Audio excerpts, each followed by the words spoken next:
Hello and welcome to our latest Meet the Adopter webcast. Our guests tonight are adoptive dads Gordon and Bill. Although their families are very different, they've both experienced some of the challenges and issues that lots of adopters will recognise. In 2003, Gordon and his wife Anita adopted a 2-year-old boy with some developmental delay and learning disabilities. And in 2009, they went on to adopt a 3-year-old girl. Bill and his wife have a 13-year-old daughter who they adopted in 2004. As ever, we'd love to hear from you. If you'd like to join the conversation this evening, you can tweet at First for Adoption using the hashtag #MeetTheAdopter, or you can email socialmedia@firstforadoption.org.uk. Gordon, if we can start with you. When did you first make the decision to adopt, and how did that come about? It was really after our second failed assisted attempt at conceiving. And really, it was a case of we didn't want to go through that again. And so, to save my wife the pain, we thought, adoption, of course. And that's when we sort of started to investigate. Did you have any kind of relationship with adoption? Had adoption touched your life at all prior to? Well, up to this point, both my wife and I are what we call practicing Christians. We're members of the Church of England. And the idea of being adopted sons and daughters of God was always in the back of our minds. And so the idea of then connection to the idea of adoption as a close relationship was really always there, and in that sense it just felt logical.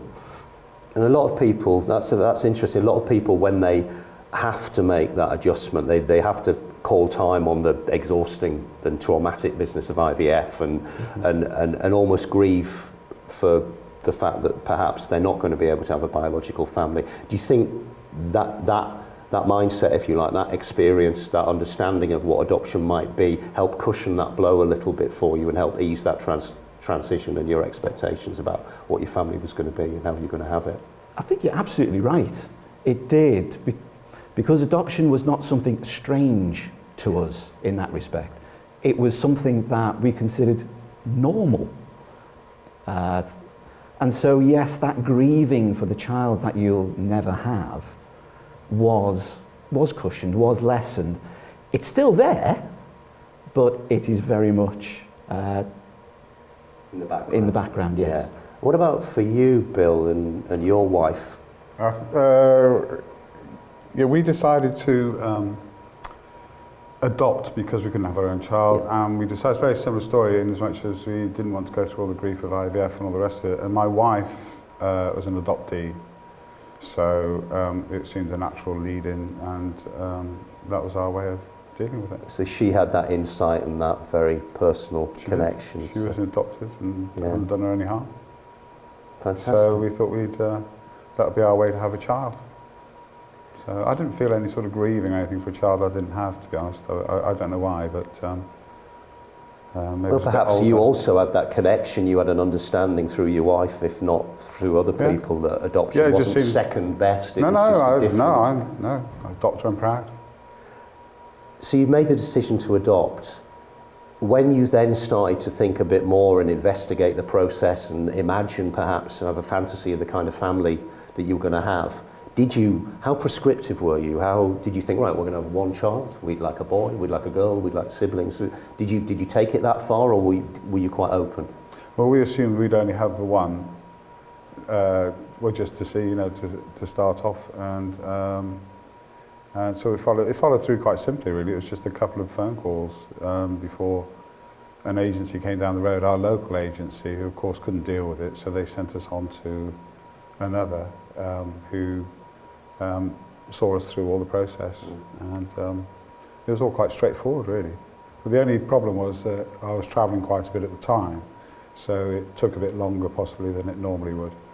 But we had a fantastic woman social worker who saw us through it, who was just brilliant and was on our side and made things as easy as possible. And we decided to be as honest as possible, as quick as possible, to try and chivvy it along a bit, That sounds great, and you were lucky because this was back in 2004, before a lot of the changes happened, and when the system. Well, we were probably a bit before then because she was born in 2003. Right. Yeah. Of course. Darling, so, you know, it's probably a couple of years before that when we actually started the process.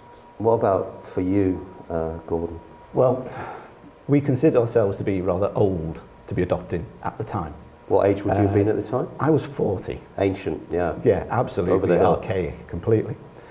And so we expected that we might get a sibling group. Well, that's what we hoped for. We wanted more than one child. We expected that this sibling group would be an older sibling group. But when we actually started to talk to the adoption agency about this, they, firstly, surprised, they didn't see our age as being a problem at all. And it was really then through the conversation with them that we came to the agreement that actually it would be better for us to have two separate adoptions rather than trying to adopt a sibling group. And what was the rationale behind that? To ease you in more gently? I think it might have been.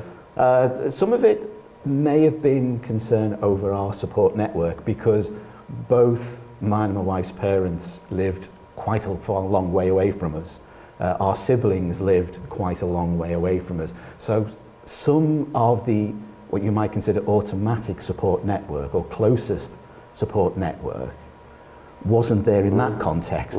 Our network were our friends who lived literally down the road, sort of people. So it was an agreement. We weren't forced to look at one child. It was an agreement as part of a, you could say, a journey of discovery.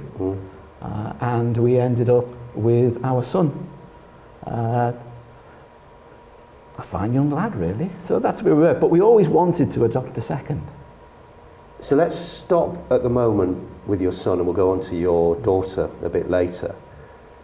Now, I mentioned earlier that you were aware when you found him and you made the decision that you'd like to pursue the adoption, that there was some, did you know from the outset that there was some developmental delay and that potentially he might have some learning difficulties? You knew that up front, did you? Well, what we were told, bearing in mind he was only 2, is that he had global developmental delay, which we have discovered, or in my terminology, since then, means there's something wrong, but we don't know what. And it was that context that we actually adopted him. He was an absolutely sweet young lad with a fantastic smile and a really loving character.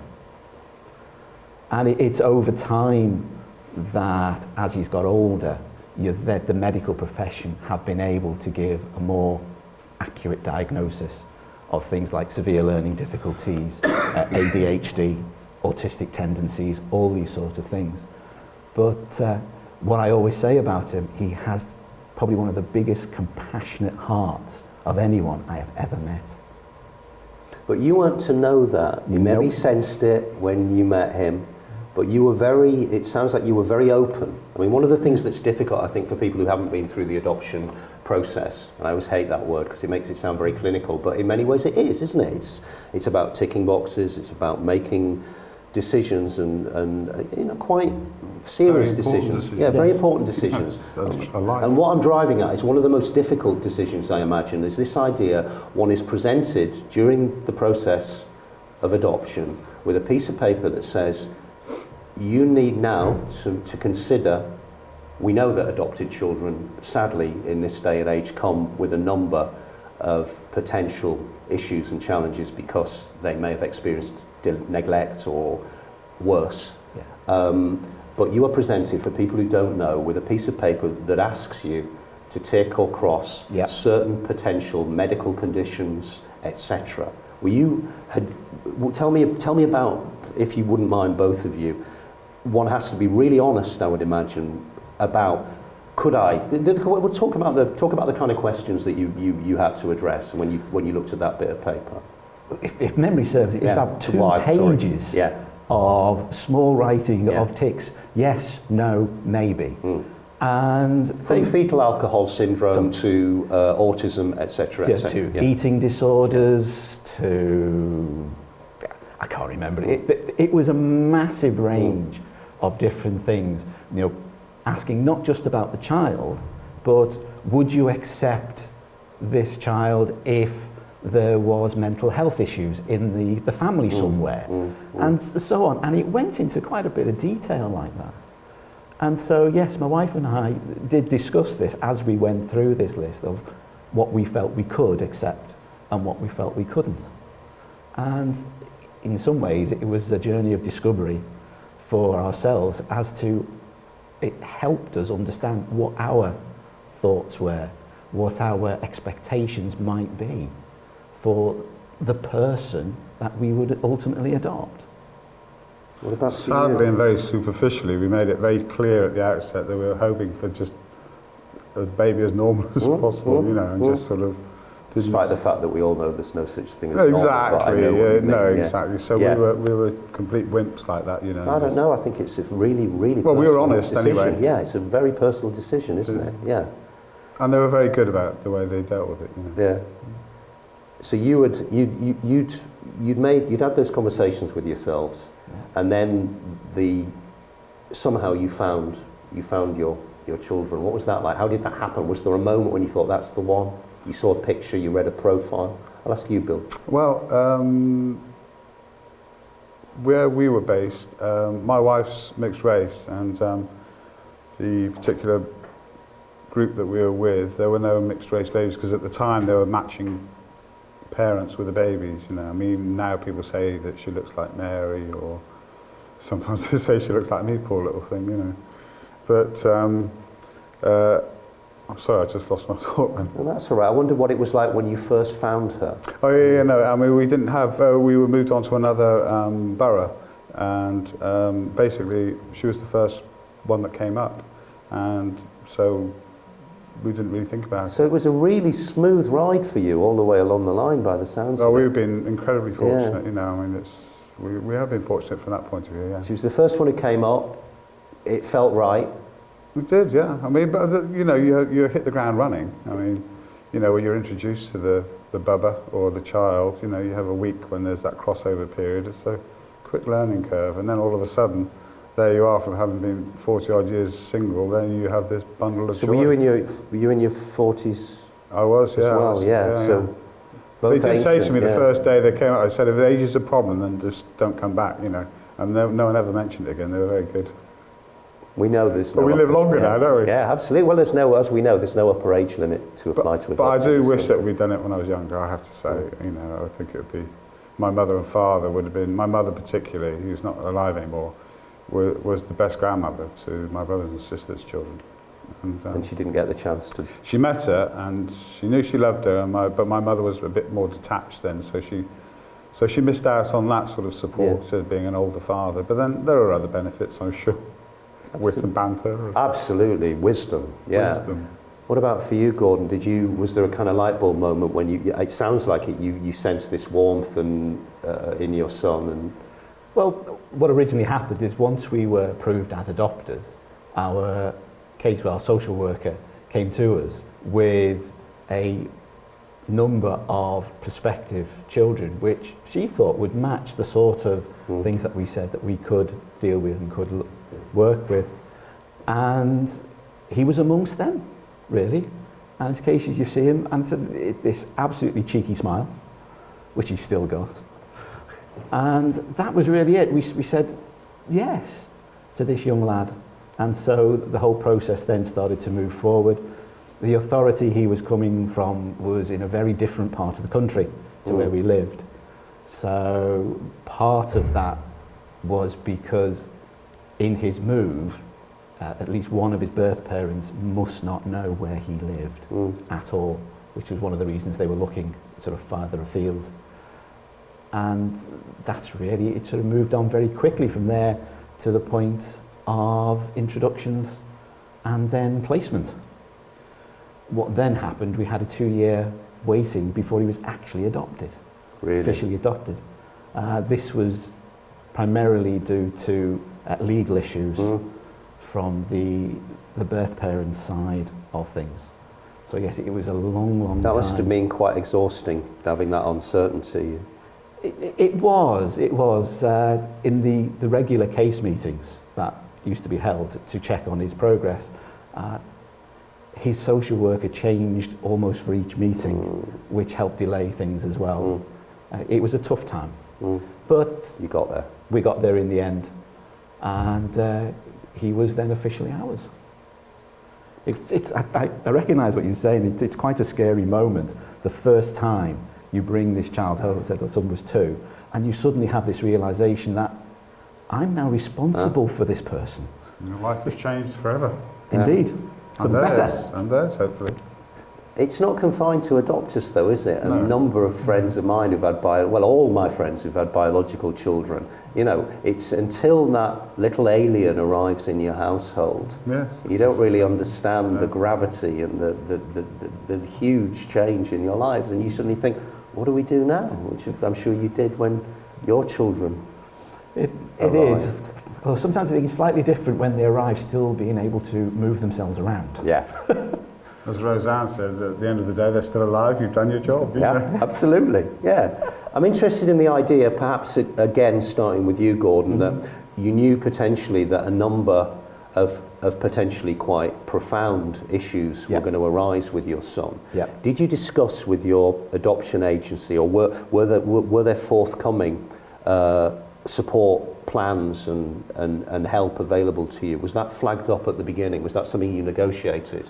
I don't remember there actually being support plans as such way back then, but certainly they did ensure that the correct cross-country referrals were made from the paediatrics in the authority where he was coming from to the paediatric consultants in the authority, obviously where we live.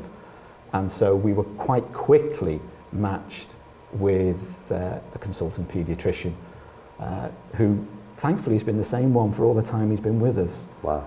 Which is absolutely fantastic. So she's got to know him very, very well and has supported us in some of our discoveries and helping him to become the young man he is becoming. So there were aspects of that. There were other aspects that we've had to fight for ourselves. And it's being aware that these things are out there. There's so many adopters don't know about some of the current funding that is available to any child that has come from the adoption system, regardless of how long they've been with you. And we've been able to access that to support both our children in terms of making sure they get the help that they need. It's becoming, I mean, it's so crucially important, isn't it? It's becoming, thankfully, a bit more visible, and I have to say, I hope that First for Adoption is playing some part in signposting to the Adoption Support Fund and other help that's available. But part of it is not being afraid yourself to go to your own GP and say, we want a referral because of this, and talking to your GP about it. And most of them, certainly in our practice, we've never had any problem in getting them to listen and to refer us to the specialists that our children need. That's good to know. It sounds like you're really fortunate with your local professionals. We are.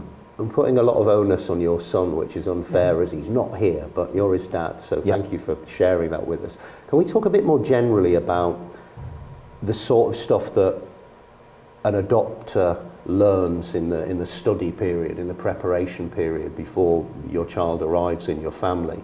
We read a lot, don't we, about things like attachment. Yeah. Attachment is actually the biggie, isn't it? We understand that for the reasons that we talked about earlier, to varying degrees, all adopted children bring with them potentially issues of attachment. This, you know, I just wonder how that. Having spent 9 months, you know, in the mother's womb, that's where it all begins, and after then, if they're separated from that source, that's when the sort of that primitive survival thing comes in, which is where, you know, they need to know all the time that they're safe and in the right place, and it shows itself in a number of different ways, actually. But the most blatantly obvious was, well, a couple of times my wife was going away on a business trip, and the night before my daughter hid her laptop and I was going away, and she hid my passport once, you know. So those are the obvious signs. It's quite unambiguous, isn't Quite it? unambiguous indeed. So, I mean, the thing to do is tell them you love them every day, and make sure they do feel that safe and that attachment. That's the skill. Well, you anticipated my question. That's exactly. I was wondering how that manifested itself, and you've given two really clear and sad examples of how that. In your, have you seen that with your son? We haven't even got onto your girl yet. I see it more with my daughter. Yeah. She has trust issues, I'll put it that way, whereby she actually had 2 foster placements before she even came to us. And so that sort of attachment never properly set itself in place.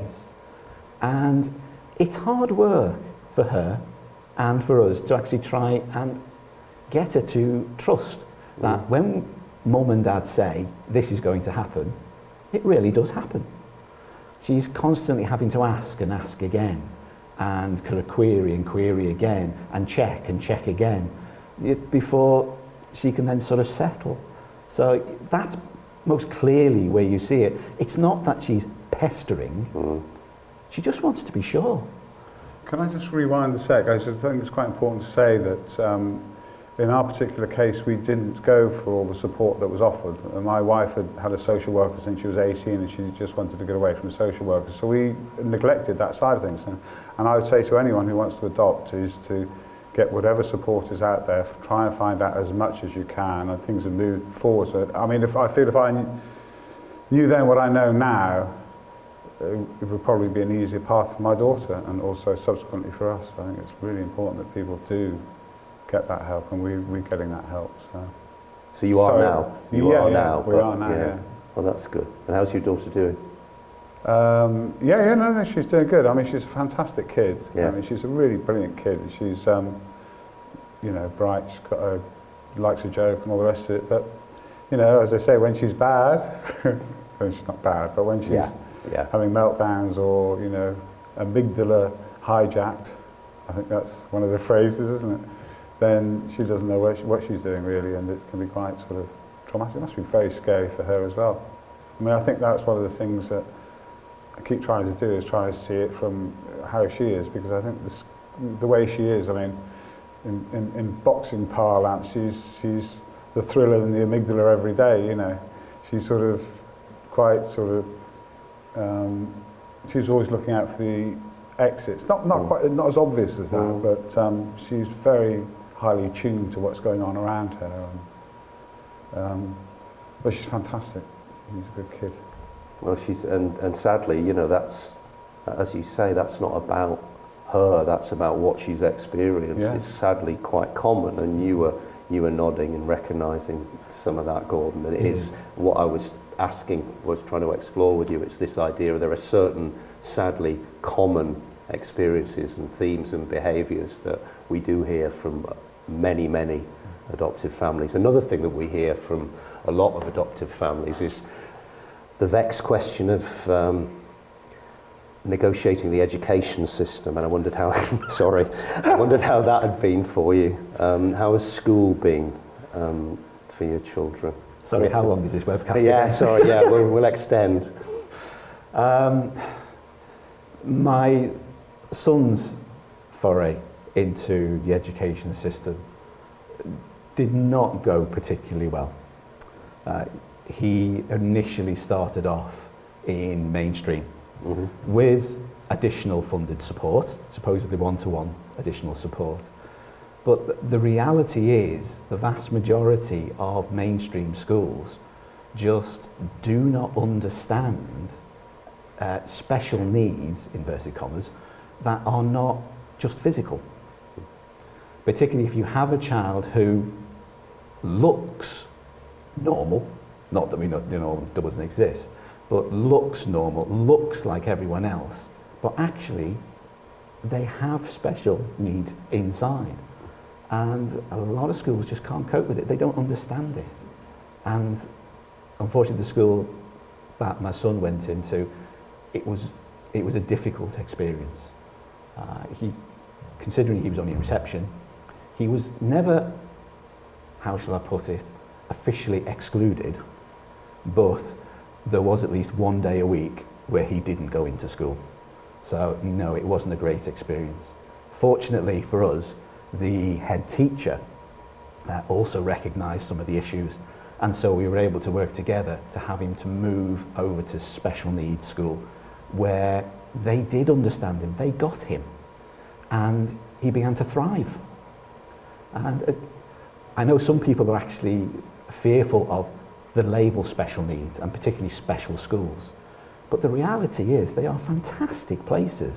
Most of them are well resourced, and the teachers there understand those children. They understood my lad. And the proof of the pudding, as you say, if he's thriving, he wasn't happy there, he's doing well at this one. And how was school for you?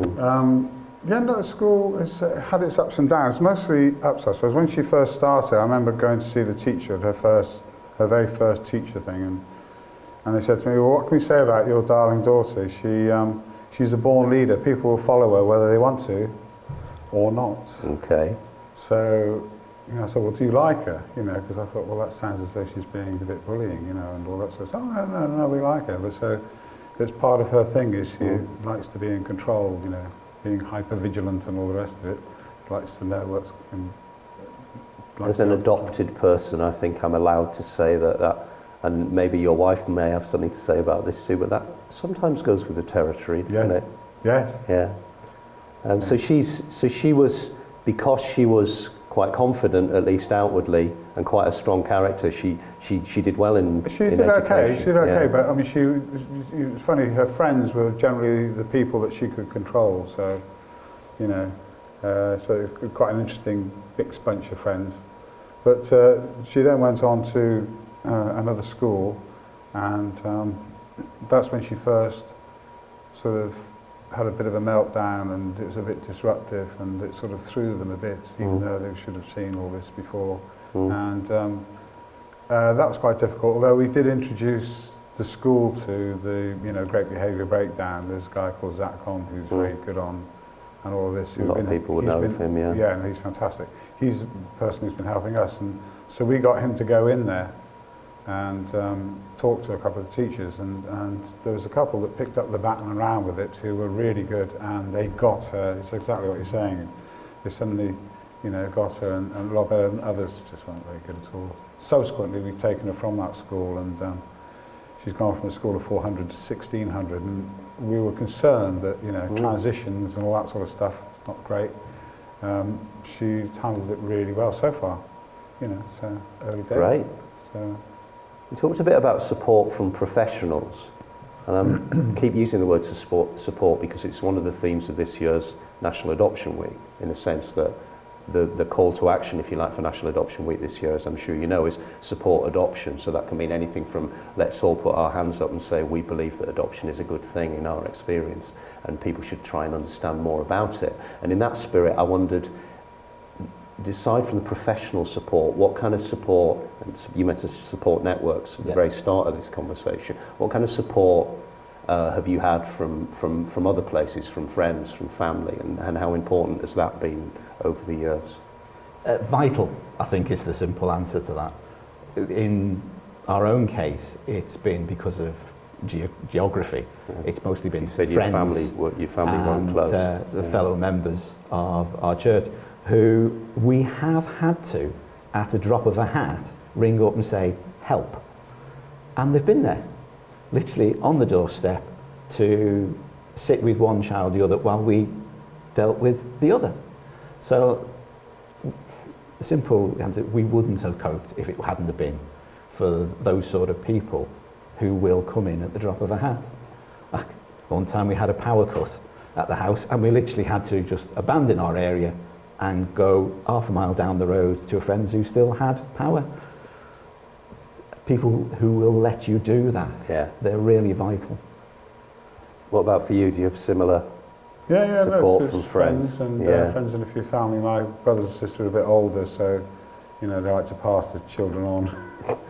But no, with friends. And where we live, we've got wonderful neighbours with with children of sort of similar age, so they've grown up Yeah. and that way. But we have had professional support as well, which is Yeah. vital, really. So as you were saying, there's no shame in asking for help, whether it's from a professional or from, I think that's so important to stress, because I know a lot of adopters who come new to making their family through adoption, it's natural for us to think, well, we can do this. We can make this child, we love this child, we can make this child happy. You don't need to, and it's quite understandable that any of us would think that way, isn't it, and want that to be true. I mean, yes, but there have been times that we haven't called on support, but I think it needs to be said that the fact that the adoption agency had that support, that safety net was there, actually helped us be more confident in what we were actually doing, knowing that we could ask for help if it was there. Yeah, So, well, it's a safety net. If you're too bold, it will catch you, hopefully. We're almost running out of time, would you believe that? I feel that we could talk for a lot longer, but I wanted to ask you, put you on the spot and ask you two questions. Quite difficult ones, but we'll see how we go. What has been the most challenging part of being an adoptive parent, do you think? Is there anything that springs to mind? I'm not allowed to say all of it. With me, I think it's myself adapting, is that sort of, what's the state, what do you say, staying regulated, I think is how they describe it, because when it's kicking off, for a long time not really understanding why, I'd get very cheesed off and, be the grumpy dad. But when you sort of realise what the situation is, you can look at it from a more loving point of view and try and just sort of, understand where she's coming from, because she's obviously not very happy about stuff. So, if you just realise that your child has issues, then your heart goes out to them, as opposed to getting particularly cheesed off with some, bad behaviours or whatever. Thank you. I honestly don't know, because to me it's just normal life.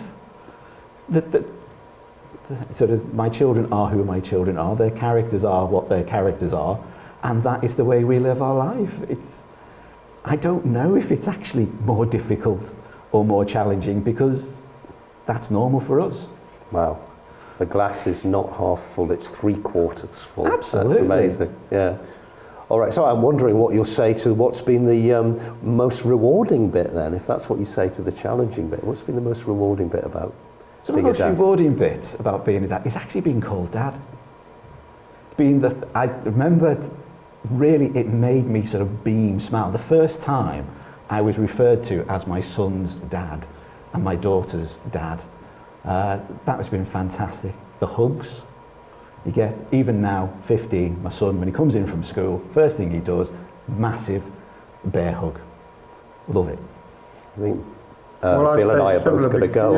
No, but I'd say it's quite similar, although mine's much, mine's not a hugger, so when you get one, oh my God, you've earned it, so that's always pretty good.